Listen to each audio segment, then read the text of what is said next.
So this is Nightingale Hall. I heard about this place when I joined the guild, but I never believed it existed. The assumption that the Nightingales were just a myth was seeded within the guild on purpose. It helped divert attention from our true nature. What's wrong, Brynjolf? I can almost hear your brow furrowing. I'm trying to understand why I'm here, lass. I'm no priest, and I'm certainly not religious. Why pick me? This isn't about religion, Brynjolf. It's business.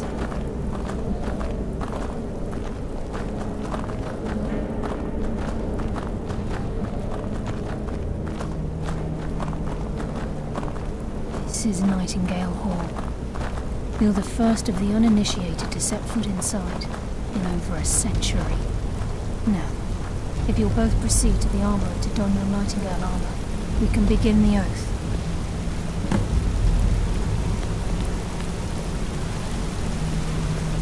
Time's wasting, and Mercer's still out there. Let's get this show on the road.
I think we should trust the lass and take the deal.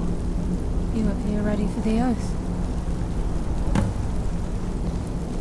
Time's wasting, and Mercer's still out there. Let's get this show on the road.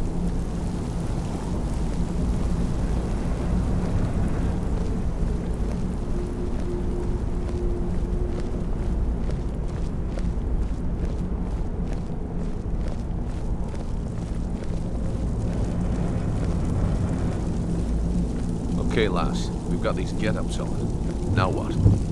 Beyond this gate is the first step in becoming a Nightingale. Whoa there, lass. I appreciate the armor, but becoming a Nightingale? That was never discussed. To hold any hope of defeating Mercer, we must have Nocturnal at our backs. If she's to accept you as one of her own, an arrangement must be struck. What sort of arrangement? I need to know the terms. The terms are quite simple, Brynjolf. Nocturnal will allow you to become a Nightingale and use your abilities for whatever you wish. And in return, both in life and in death, you must serve as a guardian of the Twilight Sepulchre. Aye, there's always a catch. But at this point, I suppose there isn't much to lose.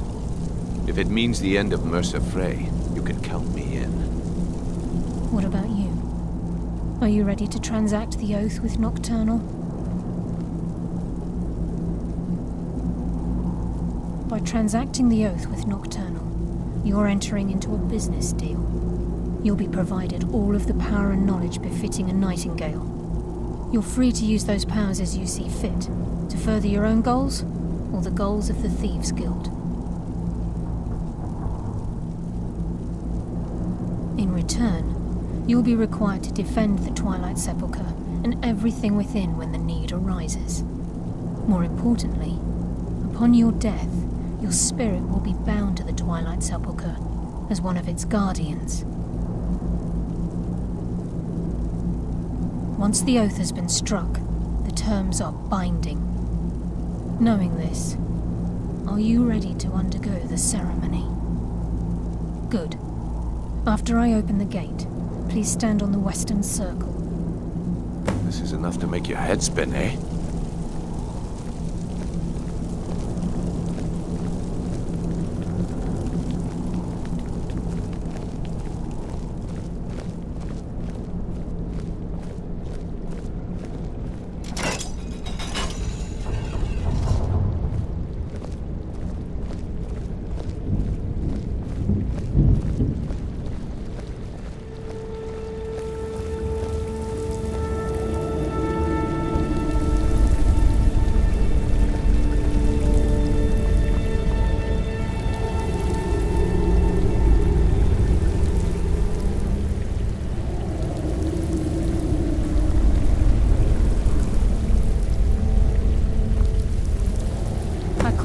upon you, Lady Nocturnal, Queen of Murk and Empress of Shadow. Hear my voice.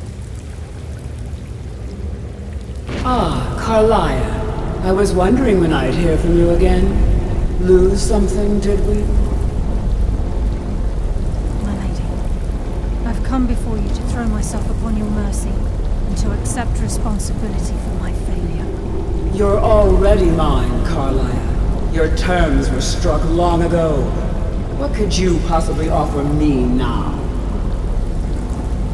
I have two others that wish to transact the oath, to serve you both in life and in death. You surprise me, Karliah. This offer is definitely weighted in my favor.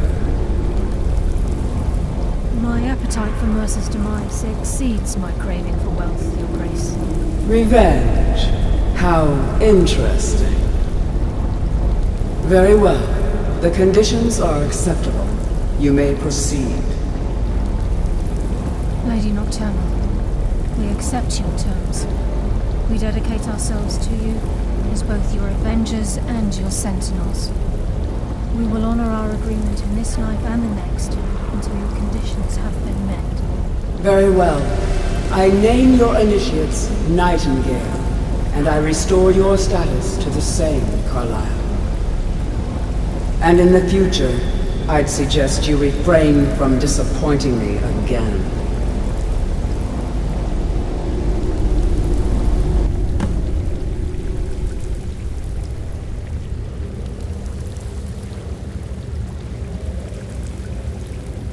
Now that you've transacted the oath, it's time to reveal the final piece of the puzzle to you. Mercer's true crime.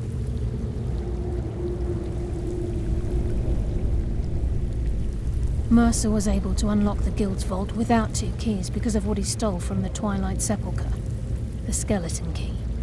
By doing this, he's compromised our ties to Nocturnal, and in essence, caused our luck to run dry. Well, yes, but the key isn't only restricted to physical barriers. All of us possess untapped abilities, the potential to wield great power securely sealed within our minds. Once you realize the key can access these traits, potential becomes limitless. Good.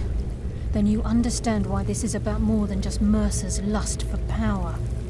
If the key isn't returned to its lock in the Twilight Sepulchre, things will never be the same for the Guild. As time passed, our luck would diminish to the point of non-existence, and whether you know it or not, our uncanny luck defines our trade. Very true. In our line of work, it's quite rare we set out to return a stolen item to its rightful owner. Before we depart, Brynjolf has some business to discuss. I suggest you listen to him. Listen, lad. There's one last piece of business we need to settle before we go after Mercer. The leadership of the Guild. Karliah and I had a long discussion before you arrived here. Thanks to your efforts, Mercer's treachery has been exposed. After we deal with him, all that remains is restoring the Guild to its full strength. As a result, we both feel that you have the potential of replacing Mercer as leader of the Thieves Guild. I've been at this game a long time, my friend. A long time. I've stolen trinkets from nobles and framed priests for murder. I'm good at what I do, maybe even one of the best, but it's all I know. I've never been one to lead. Never desired it, never cared for it. Don't want it.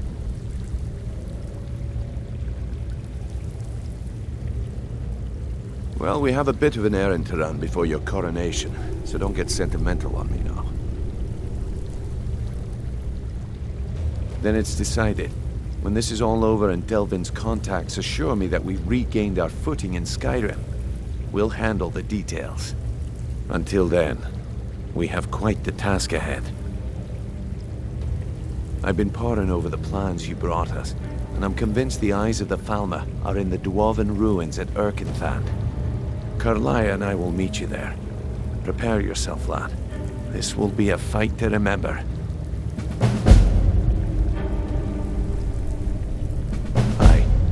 some of what Carlia said is starting to make sense. Mercer may have damaged our reputation and raided our coffers, but this goes well beyond even his twisted form of larceny. Old Delvin kept calling it a curse, and we all laughed at him. Looks like the joke's on us.